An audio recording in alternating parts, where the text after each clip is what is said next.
Welcome to the Late Night Race Review.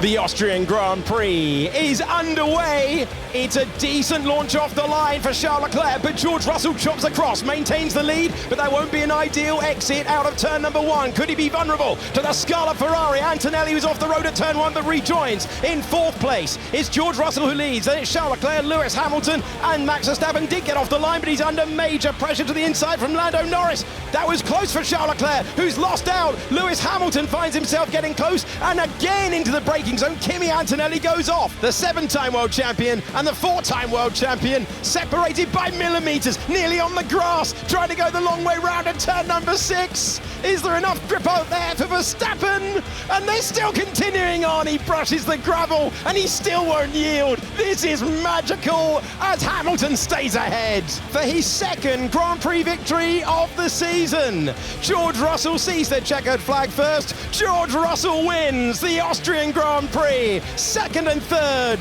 separated by 0.3 of a second. As of 2 years ago, yabba dabba doo. Make sure to stick around as we wrap up the episode with our predictions game and take a look at our F1 Fantasy League. And don't forget to support the podcast by clicking those like, follow and subscribe buttons.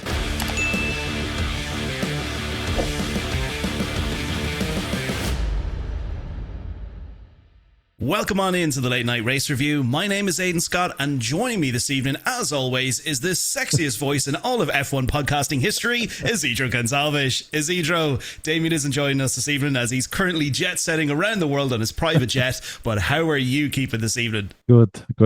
Finally, the heat is down a bit. Yeah.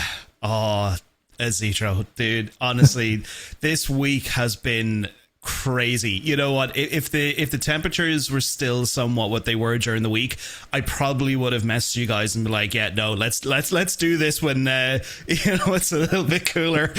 We'll skip this episode and we'll go straight on to Silverstone. Hopefully it's not as warm when it comes to Silverstone. But yeah, Jesus, it's been a bit of a rough week. How have you been keeping with it? Well, I've been going to the office. At least there's AC there. Oh, that's nice. See, that's the only time when going to, actually no, I shouldn't say that because people are listening to this episode. It's like, oh, so you don't like going to the office, I hear, Aidan. But that is a good time to go to the office because they do have AC. Do you know what? I know we should be talking about F1 and all this kind of stuff, but quick little thing. I guarantee you within the next 5 years, houses that are going to be built here in Ireland are going to be standardized with AC in all of them, because look at the summers that we've been having. If we keep on getting heat waves like this, AC is going to be common in every house. Yeah, and it makes sense because you can heat a house or cool a house with the AC. That's it. You know, this is the only time. That's why I'm uber jealous of Damien, because being over in the States, they have air conditioning and stuff in their house, and just within a matter of moments, their house is nice and cool and stuff like that. So yeah, I wish we had AC here. But I have been doing a few little tricks and little hacks to try and keep things cool. I know eventually, look folks, we will talk about Formula One. We will move on to this. But my wife actually has a great hack that you can do, right? So if you have a fan, a tall fan or whatever, even it doesn't be a desk fan if you wanted to, but if let's say you're going to bed in the evening, if you point your fan out your window, it actually blows all the hot air in the room out of the actual room itself. So by the time you go back into the room, it'll be nice and cool. And we've been doing that for the past week, and oh my god, every night when we go to bed, it's just so nice and cold. It's awesome. So try that hack if you haven't tried it before. You heard it from me. This works. That makes sense. It does, and that's one thing that our listeners will probably be very surprised about, that I don't talk utter bullshit the entire time. But anyway, look, let's move on and actually talk about motorsport here. We'd be calling this podcast something completely different than the Late Night Race Review if we kept on going the way we're going. But folks, we made it to round 8 of the 2026 Formula One season for the Austrian Grand Prix. That's right, folks. The hills were alive with the sound of super clipping at the Red Bull Ring. Now, before we get into all the action and drama that unfolded this weekend and discuss probably the most controversial topic of the weekend, Isidro, I heard some rumours. And you know us, Isidro, when F1 fans hear rumours, we take it as literal facts that it's actually happening. Do you want to hear some rumours, Isidro? Yeah, hit me. Okay, here we go. Okay, so apparently, word on the street is, or should I say, word around the paddock is that Fernando Alonso could be sticking around for another season in F1. But according to some sources, and I'm going to put air quotes here, no one can see me doing this, but according to some sources, he might be making a trip back to his former championship winning team. Actually, hang on, not really, his former team, because the only thing about Renault that's related to that team at all is that Flavio Briatore is team principal. But Alonso could be replacing Colapinto at Alpine next season. But not only that, Isidro, not only that, word around the paddock is that our good old friend, Mr. Hothead himself, Yuki Tsunoda, has been earmarked to possibly replace Esteban Ocon at Haas. Isidro, what do you make about all this? Do you think there's any substance to these rumours? No, I don't think so. At least for the move for Alonso. Alonso is tied with Aston Martin more than just a F1 driver. Is the ambassador of the brand. He has his feet on the in the supercar. So it's very difficult for him to abandon all that. Well, with the kind of money that he's on and the name that, is Fernando Alonso, I'm sure he could probably go wherever he wants to. But I think that would be in itself. Like, I know, he's the ambassador. And, well, to be honest, let's face it, Isidro, he's more so a development driver this season than he is actually a race driver in the actual Grand Prix. But, and look, this is definitely a topic we do need to discuss a little bit further later on. But I think him going back to Alpine, or let's just call it Renault, if you want to sort of say, I think that would be a nice sort of like circling back around, 360, come back for your final season to the team that you started, well, not really started with, because he did start with Minardi back in the day. It was Minardi, wasn't it? He started off in Minardi and then he went to Renault. That was it, yeah. And then he went to Renault. But yeah, going back to his championship winning team, I think that would be pretty cool. I think that would be awesome. But unless, Aston Martin come out with another shitbox next season, I think that would probably be a possibility that he might go there. But anyways, Isidro, look, there's plenty of rumors circulating at the moment. All of that is just building up to this whole silly season that we get at the end of the year, and I cannot wait till these rumors sort of come out of the woodwork, because usually around the time that we get to Spa, that's when things start to really start to ramp up. Like this year we don't really have a lot of stuff going on between like the whole Mercedes and Toto Wolff thing, because there's usually some big rumor with Toto by the time we get to Spa, but there's nothing this season with him. But that's usually around the time when these rumors start actually, the little facts start piling up, and then things start to make a little bit of sense. But anyway, enough about rumors. We need to move on to this weekend. Now, obviously, normally for most of our episodes, we'll break down qualifying, we'll talk about it, we'll discuss it. But Isidro, this qualifying session this weekend for the Austrian Grand Prix, holy shit, was probably the most controversial qualifying session that we've ever seen. We'll quickly break it down and we'll get to the most important part of this, because we do need to know your opinion on this, Isidro. We'll get to it very shortly. We'll get to the juicy bits. We'll get to it shortly, Isidro. But look, let's quickly break it down. So qualifying, first of all, in Q1, Russell, I will say one thing. He was struggling a little bit in Q1 to match Antonelli's pace initially. Antonelli was doing pretty well in Q1 there, and Russell was definitely struggling a little bit. You could see, like, he was having oversteer moments. He was going off the track. There was all these kind of problems. Also as well, Alonso, again, I know we're going back to him, but it was just so sad to see him struggling as much as he is. Like, that car was about 4 or 5 seconds off of even the likes of the Cadillacs and like the Haas's and all that kind of stuff. It's just so sad to see him in that sort of position. But eventually, of course, we kind of knew the same sort of suspects were going to be out in Q1. We had both Williams, both Cadillacs, and both Aston Martins out in Q1. Then moving into Q2, things got incredibly spicy, because this was a very, very interesting session. First of all, again, we had Russell struggling to find any sort of pace. We initially heard on the radio Toto coming across saying to George, just drive. Pretty much all of us thought, oh, here we go, George is complaining, or he's doing something, he said something. But apparently the clarification around that was that he was saying things that, like, oh, I'm having issues with this and having issues with that, and he didn't get a lap time on the board, and Toto was like, look, just drive, put in a lap time, and that's it. But how it came across to us when we were watching that was that Toto was basically telling him, shut up, just drive the car and get a lap time in.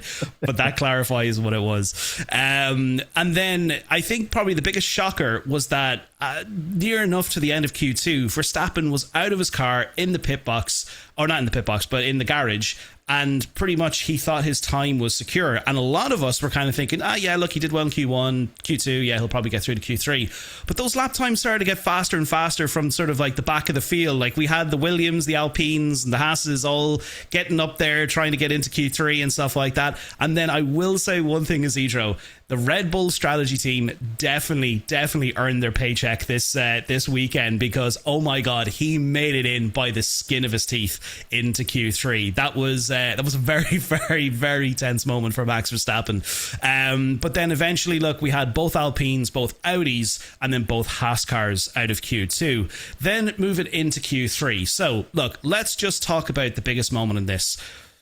At the end of Q3, roughly about maybe 30 seconds left before the timer ran out, Verstappen was going on for his last push lap, came to the second to last corner, had a bout of oversteer, and went off into the wall. Now, the biggest controversial topic around this is, first of all, Kimi Antonelli was coming through, he slowed down, he's seen the yellow flag, he went on and basically aborted his lap, and then, yeah, that was it. But then George Russell, this is the biggest one, George Russell said he lifted and then went on to secure pole. Now, both Ferraris were sitting there in P1 and P2. They had that secured, or provisional pole, if you want to say. Everyone was celebrating. Everyone in the Ferrari garage was celebrating. And they're all like, yeah, cool, we have this sorted, because the yellow flags came out and everyone assumed that George was going to abort the lap. But he kept on going on and secured pole position. Now, here's the question, Isidro, right? I know, obviously, no amount of complaining or debating is going to change the fact that his lap time it stayed how it wasn't deleted. We moved on, started pole position in the Grand Prix, and eventually we'll talk about it and discuss that. But do you believe, or do you think, based on the circumstances, do you think his lap time should have been deleted? It was under just one yellow flag, so... Okay. No. So I'll put it to you in this perspective, right? So, if you kind of look at it, right? So his sort of understanding, or his sort of rebuttal to the whole thing was, I lifted. Now, that's understandable. He did lift. So, ergo, he did manage to do what he was supposed to do within the rules and the regulations. He did lift. Therefore, he didn't get penalized for that. That's understandable. But if this was last season's cars, ground effect era cars, he would have been punished for that. He would have had his lap time deleted. He wouldn't have lifted. I don't think he intentionally lifted because of the incident. I think it was a case he lifted because that's what all of these drivers have to do with these cars. Because if you think about it, right, they have to lift and coast going into certain corners to recharge their battery, and they have to do all these sort of things. If this was last season's regulations, and I know we can say, oh, well, last season's last season and this season's this season, but if this was last season's regulations, he wouldn't have lifted going through that corner. He would have been penalised and he would have had his lap time deleted. I don't think he intentionally lifted the foot off the throttle because Max Verstappen was in the barrier. I think he lifted because that's what these drivers have to do with these cars now, because of the whole super clipping, recharging their battery, and all of that kind of stuff. I just think he was lucky because of this series of this sort of set of regulations that we currently have. That's why he got away with that. I think he knew exactly what he was doing. Total Wolff from Mercedes knew what he was doing. I think it's just a case of he had to lift because that's what he has to do. I don't think it was a case that he intentionally lifted. Do you kind of maybe see it from that point of view, Isidro? I see. I understand what you're trying to say, but it's difficult to. Well, first, you don't like Russell anyway, so. Well, that's blatantly obvious that I don't like Russell. And if people didn't know that, well, yes, I'm not a fan of Russell in any way, shape, or form. But anyway, go on. So it's very difficult to prove that he didn't lift because he had to, or he lifted because it was a yellow flag. So it's difficult to prove that. It's difficult to prove what you're saying. For what we see right now, he lifted, and that's why he managed to keep his time. No, I agree. Like that's the thing. Like I understand that. Like, look, no amount of debating or trying to say, oh, he could have done this or he could have done that is going to reverse the fact that he still kept his time and he went on and started in pole and stuff like that. That's the thing. But I think Mercedes just got extremely lucky, and I think what this situation causes it causes a very dangerous precedent for future qualifying sessions. Because if this happens again, which it will, because we've got many races left on the calendar, we've got many seasons left of these current set of regulations. If this happens again, which it will, this is going to be the moment where everyone is going to be looking at the FIA and they're going to say, well, if you penalise this guy and take away his lap time under a single yellow flag, then what are we doing here? You know, like I kind of feel it's going to set a dangerous precedent for the future with situations like this. I was thinking about this for too long, and I shouldn't have been thinking about it for too long, because it's a very, very straightforward thing at the end of the day. He got pole position. The FIA didn't delete his lap time. But the way I was kind of thinking about it was, Isidro, in the topic of, yes, they have to lift anyway because that's what they need to do with these cars. I honestly believe that he should have, if the rule should be that if you're coming into a corner that you have to lift and coast anyway, if there's a yellow flag there, or if that's a yellow flagged segment of the track, I think you need to lift further back from that particular sector in order to justify that you lifted in the interest of safety. And also as well because it's George Russell.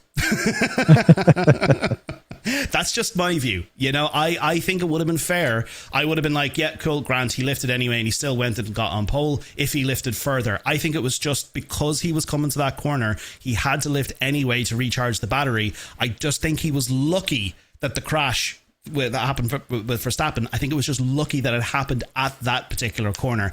I don't think intentionally he lifted because of the crash. I think he just lifted anyway because of the car that he's in. That's my view on that. But I don't know, like, well, what do you think? Are you still kind of in that ballpark? Yeah, I still give the benefit of doubt. Okay.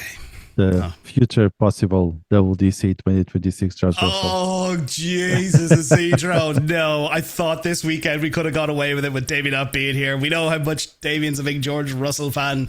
God, Isidro, this is going to be tough. Keep the memory of Damien alive. I know. You better not keep it alive later on. And I think you know exactly what I'm talking about, buddy. Anyway, look, we could debate about this till the cows come home. This is going to be, I think, one of those most controversial moments of the season where people are going to be debating this for weeks and months and years to come about, remember what happened in Austria when he didn't lift and X, Y, and Z. I think people forget about that very, very soon. Yeah, there's going to be a lot of people who will forget, but there's going to be a lot of very butthurt Ferrari fans like myself that are not going to forget Isidro because for the first time in ages, I was like, oh my God, this is going to be a Ferrari one too. Ferrari fans are used to the pain. Yeah. It was just another day in the office for us Ferrari fans. But anyway, look. Let's move on. But let us know your thoughts in the comments, everyone. Let us know what you think. Do you think he lifted? Do you think he should have got his lap time deleted? Let us know below. I would love to know what people's thoughts are on that, because we know across all the social media and all the social platforms that F1 are on, the comment section was absolutely hopping with opinions. But anyway, look, let's move on to the Grand Prix. So, Isidro, I'll quickly break this down. I'll get your thoughts on this because, you know, as exciting as that Grand Prix looked, there wasn't really a lot that actually happened if you kind of look at it overall, right? So it was an exciting start. Don't get me wrong. It was a very exciting start. George Russell got away. Then also as well, Antonelli, for some reason, was forgetting where the braking zones were and he was going off into the runoff area for several laps. He forgot he was, meant to go on the actual racetrack rather than the runoff area.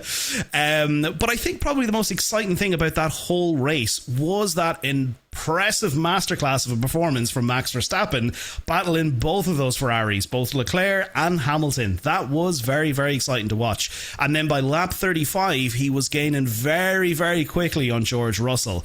Now, obviously, we kind of seen that George was struggling with tyres, and look, everyone was struggling with tyres because of the heat and the elevation and all that kind of stuff. It was a lot of tyre degradation on those tyres this weekend. But by lap sort of 44, I think it was, or no, lap 35, sorry, Russell pitted anyway. Verstappen got ahead, and then roughly about 2 or 3 laps later, Verstappen came into the pits, and then he moved on to hard tyres, and then I think I was roughly lap 50 or something like that anyway.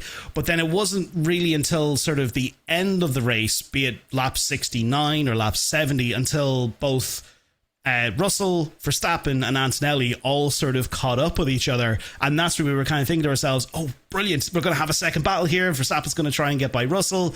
This is going to be excellent. This is going to make a great sort of final few laps. There was also word that apparently rain was expected to happen within the last couple of laps, but that didn't happen. So another kick in the stomach again for all of us who were trying to see something happen to George Russell at some stage.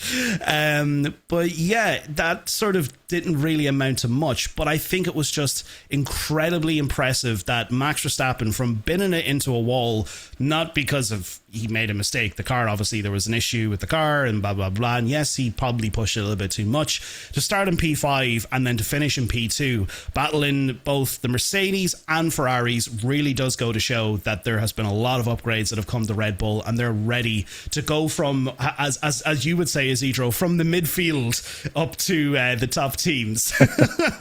Yeah, also, it was very impressive for a midfield team to finish in the podium.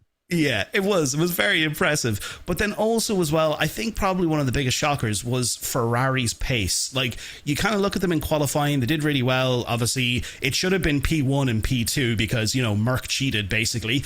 But anyway, Ferrari's pace just completely dropped off out of nowhere. Not even halfway through the race.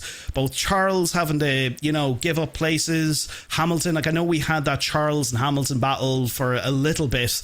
And then there was that Charles and Piastri battle. And then eventually there was Charles and Hadjar, and then it was Charles and Norris, and he just slowly kept on going back down through the field. And then, of course, yeah, Hamilton was doing his best to try and defend against Verstappen, but that didn't last too long. Verstappen got by him. But it just kind of seemed that Ferrari's pace, even though apparently they brought more upgrades to Austria this weekend, just I don't know where it went. It went rolling down the hill somewhere, that pace. It was nowhere to be seen. But I think definitely this weekend was very, very difficult for Ferrari, and especially Charles Leclerc. That guy is like, how he's keeping in at Ferrari and how he's keeping going. That guy has the resilience of, I don't know, a concrete steel freaking tower, basically, to keep on going the way he's going and to keep his momentum up. But hey, look, it is what it is. But I thought it was just interesting, like, even at one stage, like, Charles, he was stopping Gasly from getting back or getting by him, and Gasly was a back marker. You know, like, I know obviously Charles did pick up a little bit of damage. I think it was from Piastri or something like that, but it was just Ferrari's pace. I mean, this was definitely a weekend to forget. Not only losing out on pole position and having a Ferrari 1-2, it's just their race just absolutely fell apart. But eventually, look, we had George finishing up from lights to finish P1, and then Max in P2, and then Kimi in P3. Isidro, that's really all that I could pick out from that. They were exciting moments. They really were interesting. And I know, obviously, yeah, that we had a couple of DNS because engines were just overheating. And obviously there was a few little bugs and gremlins in the works with a few of the drivers. But that was really all that I could see. Was there anything that actually stood out to you? What do you really feel stood out the most with that Grand Prix this weekend? Yeah, it was very slow news day Grand Prix. Yeah. The battle between Verstappen and Hamilton was great. Yeah. They kept the emotion high for 5 minutes maybe. and Ferrari, I think, after Barcelona with Hamilton winning the race, I think there was a bit of momentum, but today it was Ferrari back to the normal, basically. Yeah. There was they didn't do nothing wrong. They just the usual Ferrari. I think what happened on Barcelona was more a blip in the matrix rather than a new Ferrari coming. Yeah, and like the thing about it was as well, like I've been hearing all these things, you know, like obviously, you know, Hamilton coming into the team, and then this year he had more sort of input on the development of the car and all of these little things to try and make it a car that, you know, he can work with. But I mean, is this more of just like a track specific thing, or is this just typical, look, Ferrari are just still nowhere near where they were going back to the days of having the kind of strategy that they had with the Schumacher era and Barrichello sort of thing? Like, is this just a case of, look, this team, they are a very strong top midfield team.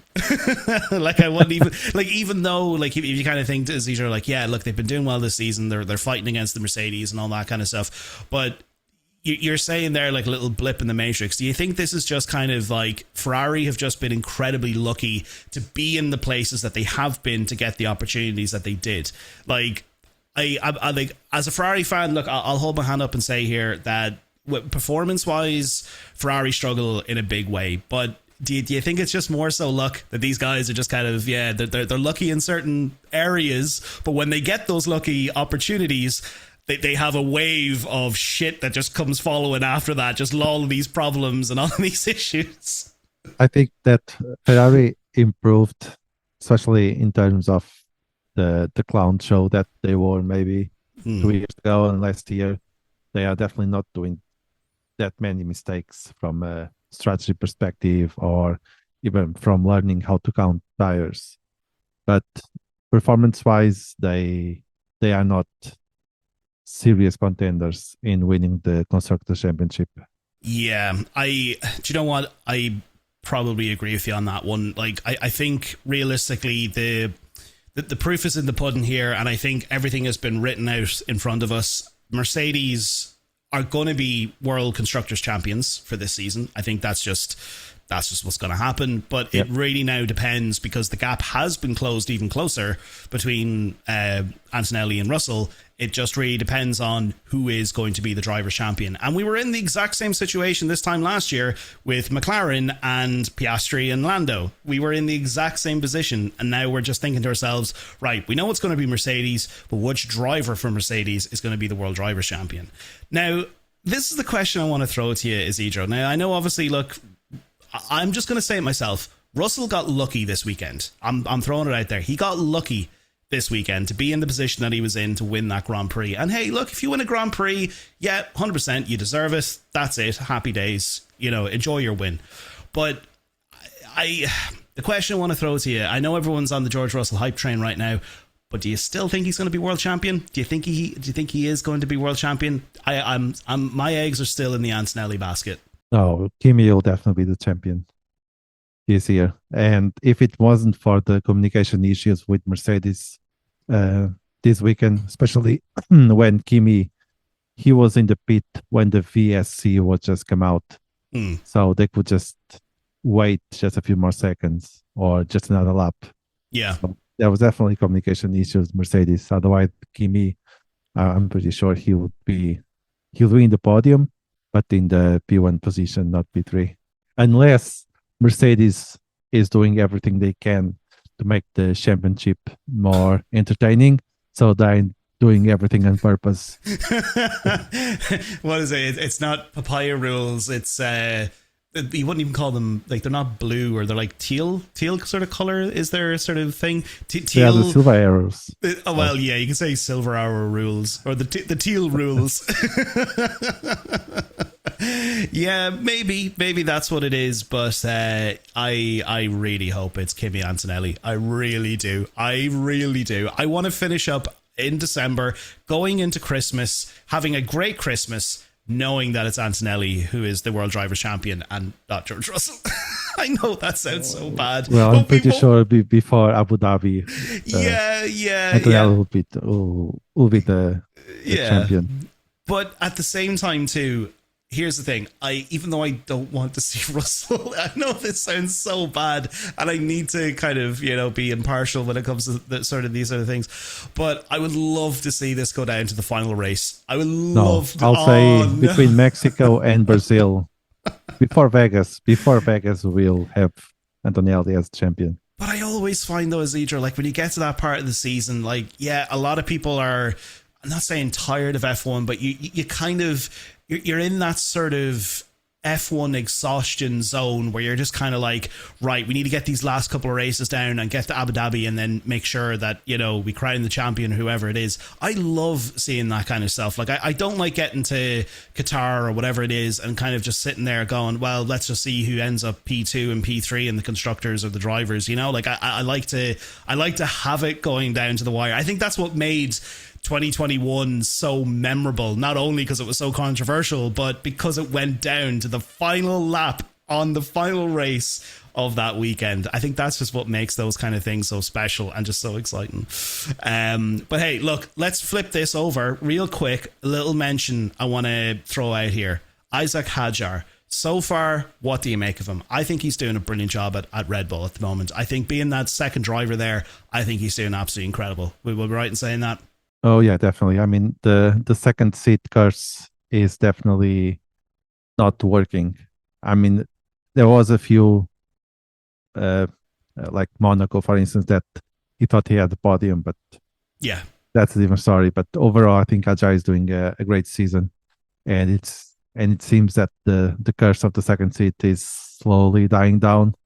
Hopefully, keeps that way because Isaac, he knows his stuff. He's a great driver. He deserves that seat, and I can expect more podiums, and for real this year from him. Even though he's on the midfield team. Oh my God, Isidro, you're never going to let that go. Even if Red Bull, I said this last weekend or the weekend before, even if Red Bull are back to the way they were, like back in like 2023 and 2024, you're still going to be sitting here going, wow, that's incredible from a midfield team.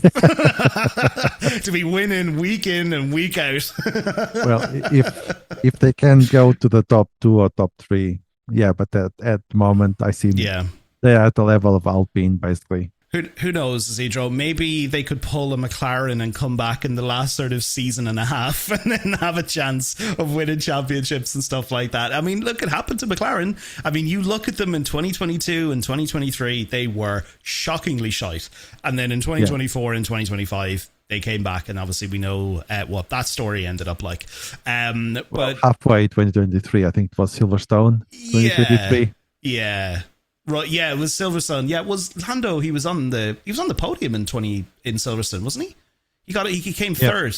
Yeah, that was it. Yeah, in Silverstone he came third, and then it was in 2024 he won in Miami. If I'm right in saying that, then that was the next time he actually won a race. Yeah, that was his first race win, wasn't it? In 2024. In 2024, I think so. Something like that, anyway. Yeah, but. Yeah, who knows? Maybe Red Bull might come back and pull a McLaren story. We'll see. Watch this space. But lastly, Isidro, one thing I want to talk about, and it's probably something that, even though it actually saddens me to say this, I don't really see us having much of a conversation about Aston Martin for the rest of the season. I thought that they were bringing new updates for Belgium. Yeah, that's what I thought as well. Apparently, there are upgrades coming to the car, but I mean, is this just kind of an open and closed book? You know, like, are we kind of writing this off and saying, yeah, look, we'll come back to Aston Martin next season? Because I don't really see much hope for Aston Martin. I mean, yeah, look, we're getting close to the summer break here, and I know a lot of teams are going to have a lot of upgrades and time to do testing and all this kind of stuff for their cars, but I just kind of think, even with that Honda engine right now, I just don't see Aston Martin having a lot of luck to try and even get into the points. If they do get into the points this season, again, like, I know it was Alonso, he got a point in Monaco, but if they actually get sort of performance into the car to chase points for a P10 or a P9 finish, I'll be very, very surprised. Do you think I'm kind of way off in saying that? Am I being a bit harsh there? But I'll wait for Spa, because they were discussing that this weekend, or even during the race, saying that Spa would be a new probably a new season for them. So I'm going to wait to see if that comes through or not, because it's so refreshing seeing Alonso doing that. Yeah, like that's the thing. Like, even at one stage there, Crofty was saying that he actually, not only did he get lapped by everybody else, or get lapped by the leaders, he also got lapped by a backmarker who was Alex Albon. He got lapped by him again. Like, that is just so soul-crushing for someone to experience that. And for Alonso, like, this guy does not deserve to be in that situation. And I don't know how he keeps on going the way he's going at Aston Martin, to have that kind of level of positivity. Like, again, a lot of people could probably say, well, look, Aidan, you're not an F1 driver, you're not making millions, you're not in that position, you don't know.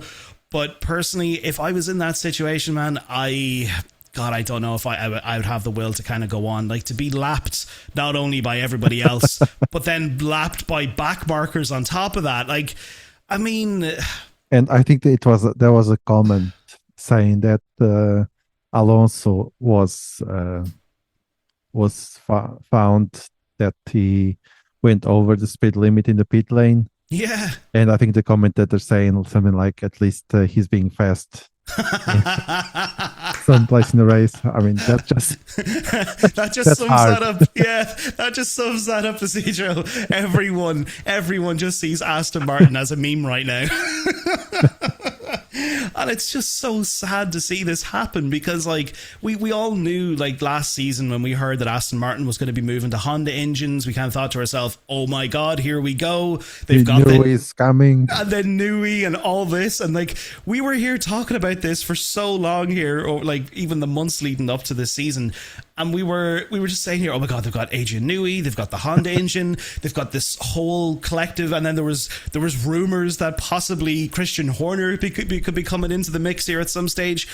It just went the complete opposite way that they thought that was going to happen. I'm sure Papa Stroll is sitting there, or at some stage near the beginning of this season, he was probably going to himself, what ancient Indian burial ground did I step on to make all this shit happen?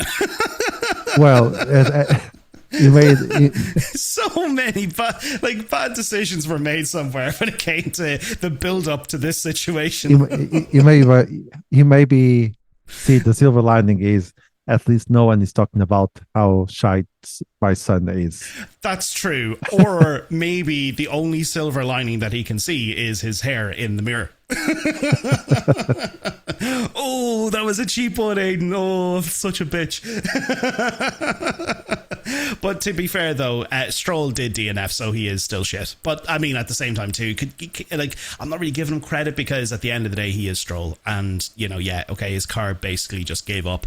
But I mean, even if his car was great and it was performing well, we've all seen what happened in 2023 when it came to Aston Martin. I mean, it was really just Alonso who was out there getting the points. It was like, they had a competitive car, they were able to get points. Stroll did barely anything. So yeah. I don't even see that changing, even if, let's say, next season is completely different and they have a very competitive car and they're up there with the top of the midfield teams or whatever. I just don't even see Stroll being up there whatsoever. But hey, look, I'll stop. I'll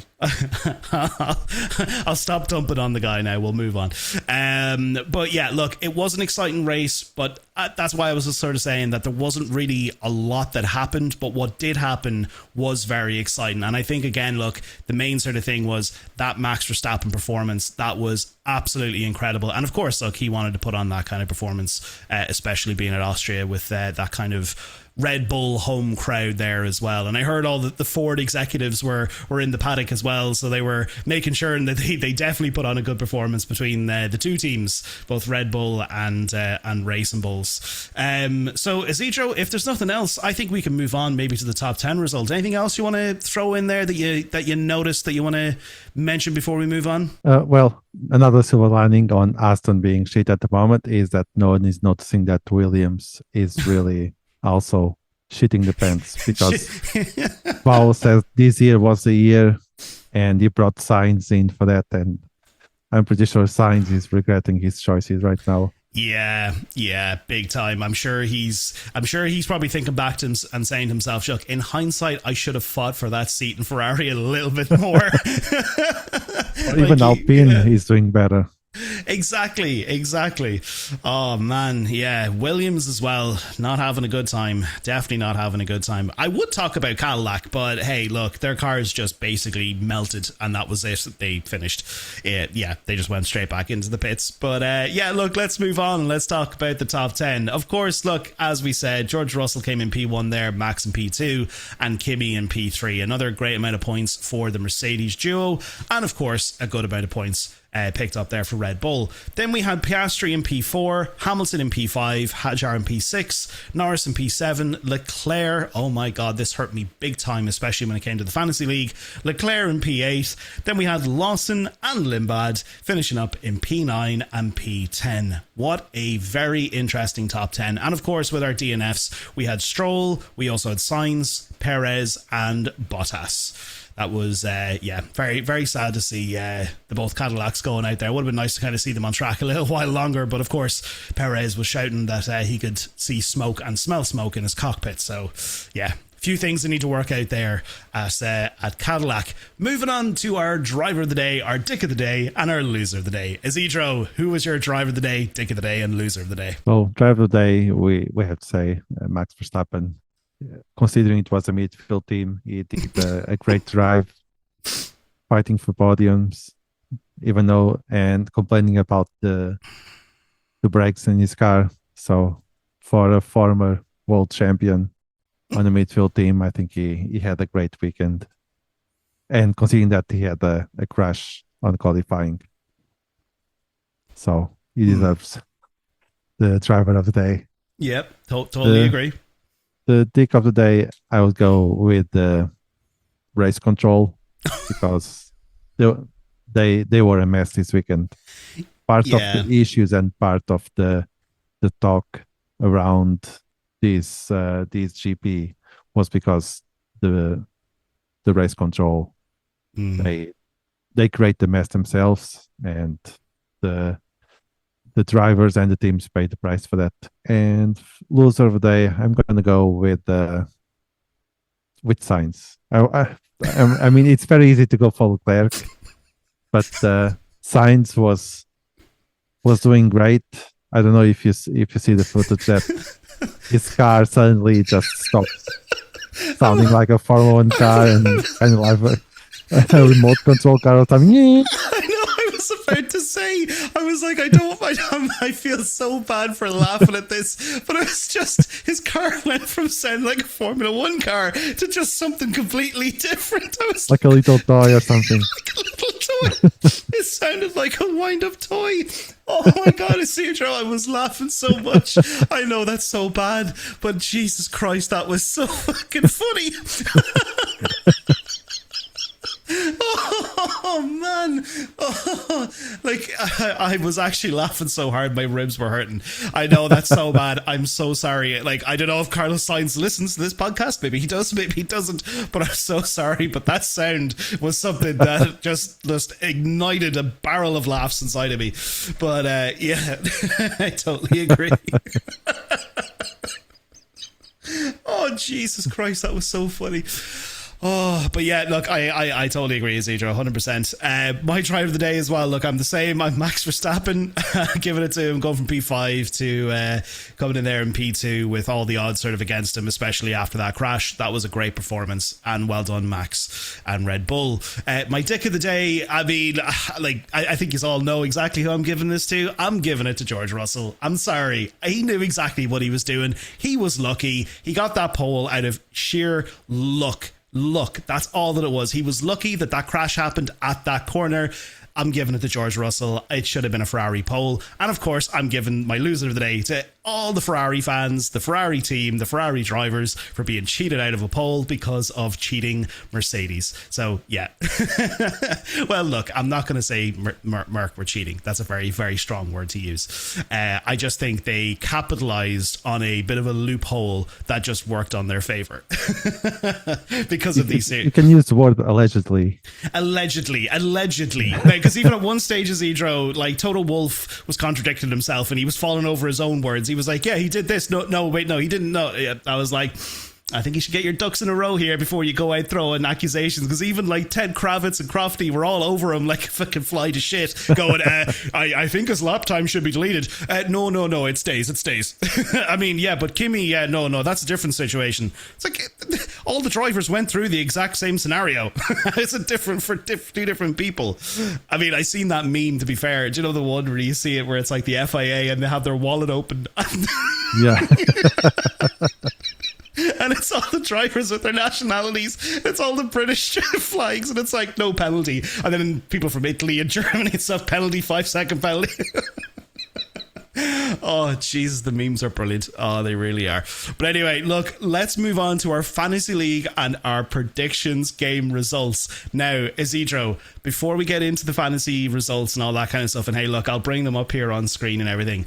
Damien was giving me a lot of shit here before we started recording this episode. He was throwing in some shade into that group chat there for a little while. Now, real quick, I refreshed the fantasy league results just there before we actually moved on to this, and I'm still ahead of Damien.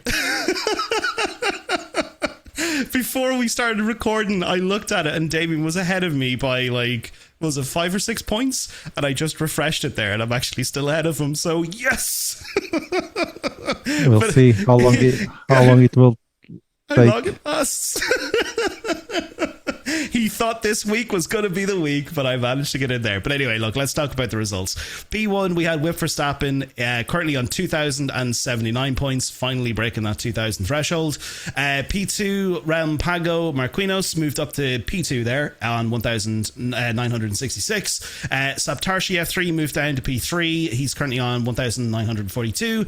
Puma 225 is on 1,801 points in P4. And then finally in P5, Tire Shredder number 1 on 1,744.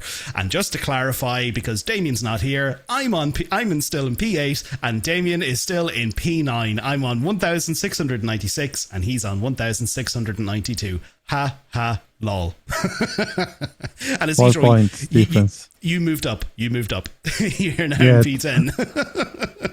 That's a lot of work for me to get to the top 5. Yes. bit of work to do there. But yeah, Jesus, that was that was close, because I was looking at it like when I was going through all this sort of stuff earlier on, just even after the race, like they were still doing the predicting and all that kind of stuff, or the calculating of all the points, whatever. I was like, oh damn it, Damien's got ahead of me. And then now I looked at him like, yes, still in P8. I can go to sleep, knowing for the rest of the week I'm still ahead of Damien. Do you know what? I'm going to put that into the group chat after we finish this evening. I'm going to be like, still P8. But anyway, look, let's move on to our predictions game, because Isidro, I don't think any of us had any luck this weekend with the predictions game. No, none of us had any luck, because we'll kick it off with Dave. He had Hamilton in P1, he had Kimi in P2 and Piastri in P3. He also had Russell to DNF for 2 points. We were all hoping that was going to happen. Well, maybe not all of us, because apparently you like George Russell as well as Isidro. And then he had Sainz in the top 10. So unfortunately, that was 0 points for Dave, because Sainz's car decided to turn into a tiny little Micro Machines car for some reason. Oh, Jesus Christ, I'm not going to forget about that. I actually, do you know what? I should have put that into the intro for today's episode. Just that sound. Or I'll put that on our soundboard or something at some stage. Oh God, I'm not going to forget about that. Isidro, sorry, what were your predictions? Well, I had Kimi P1, Russell P2, and Hamilton P3. Close but no cigar. And then Lindblad outside top 10. That was close to happen. That was close. Yeah. And Sainz inside top 10. So 0 points, unfortunately, for Dave and yourself. Me, I didn't have any luck whatsoever. I had Kimi in P1, Hamilton in P2, and Russell in P3. Then I had Lawson outside the top 10 and Bortoletto inside the top 10. So a big pile of zeros for me. And then finally, Damien was pretty much in the same boat as all of us, because he had Kimi in P1, Russell in P2, Hamilton in P3, Lindblad outside the top 10, and then also as well Bortoletto inside the top 10. So unfortunately, nobody got any points this weekend. So everything still stays the exact same as it was last week.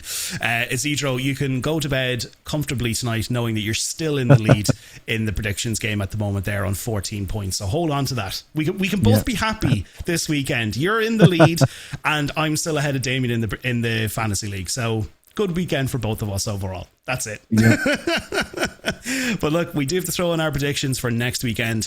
Dave managed to throw his in there for the British Grand Prix. He has Hamilton in P1, Russell in P2, and Kimi in P3. He has Norris to DNF and Bortoleto inside the top 10. That's a very interesting prediction there. Isidro, what are your predictions? So I have Kimi P1, Russell P2, and Verstappen P3. Oh, interesting. Very I like interesting. to support the little guy. Is that because he is little? Show some love to the midfield teams. That's it. And then I have Leclerc DNF, and I have Gasly inside top 10. Interesting. Well, do you know what? When I look at that and I see Leclerc's DNF, it does feel like a little bit of a dagger in my heart. It really does. I get that feeling. But you can see it happen. I can see it happening. I could totally see it happening. Leclerc, do you know what? Going into next weekend, I think I'm going to have to make a few transfers. I know I'm probably going to get dinged in points in the fantasy league, but I think it's time I move on my double points chip onto somebody else and replace him with somebody else completely differently, because I don't know, Charles, this is not a good time for him at the moment, and he's on a very, very bad sort of trajectory at Ferrari, but who knows, maybe his luck might turn around when we get to Silverstone, and I could be eating my own words. I'm kind of similar to I'm actually very similar to Dave. I've got Kimi in P1, Hamilton in P2, and Russell in P3. I just think Kimi is just going to completely explode and go full Kimi rage mode and just take that P1 away from everybody. And then I have Lindblad outside the top 10 and then Gasly inside the top 10. So yeah, I think bit of a missed opportunity for Alpine this weekend. I think Gasly will come back for Silverstone. Now, we don't have Damien's predictions yet. More than likely, when he's back, he'll more than likely throw those in there, and we'll get his predictions for next weekend, and I can still hopefully laugh at him and be ahead of him in the fantasy league as well. So, yeah. So, Isidro, look, that was everything. That was quite the Austrian Grand Prix. I always love getting to the Red Bull Ring. It's a very fast track, loads of opportunities to get, track limit dings and penalties and all that kind of stuff. The elevation changes, I just think Spielberg, that area, the track and everything, I think it's just great. It's always a good weekend once you get to the Austrian Grand Prix. But yeah, look, that was everything. But Isidro, thank you so much for taking time out of your day, out of this very hot and sticky and humid day to talk about the Austrian Grand Prix. Thank you so much. Thank you. Awesome. Well, look, folks, until next week, because yes, I can say that it is next weekend because it is the British Grand Prix. Enjoy the rest of your weekend, wherever you're listening to this. If you're listening to this on Spotify, you're watching this over on YouTube, thank you so much for taking the time to listen to this today. And definitely, if you did enjoy today's episode and you would like to support us with any episodes that we throw up here, definitely make sure to hit the like button. Make sure you also hit that subscribe button or follow button, whatever platform that you're on, and definitely have those bell notifications enabled whenever we do throw out a new episode. But of course, let us know your thoughts down below in the comments. The whole George Russell controversy, we would love to know your opinion. Did he lift? Should he have taken his lap time away? Should it have been deleted? Did he deserve to keep it? Let us know your thoughts and opinions. And of course, let us know your thoughts on this weekend's Grand Prix overall. But until next weekend, we will see you all for next week for the British Silverstone Sir Lewis Hamilton Weekend Grand Prix. Adios.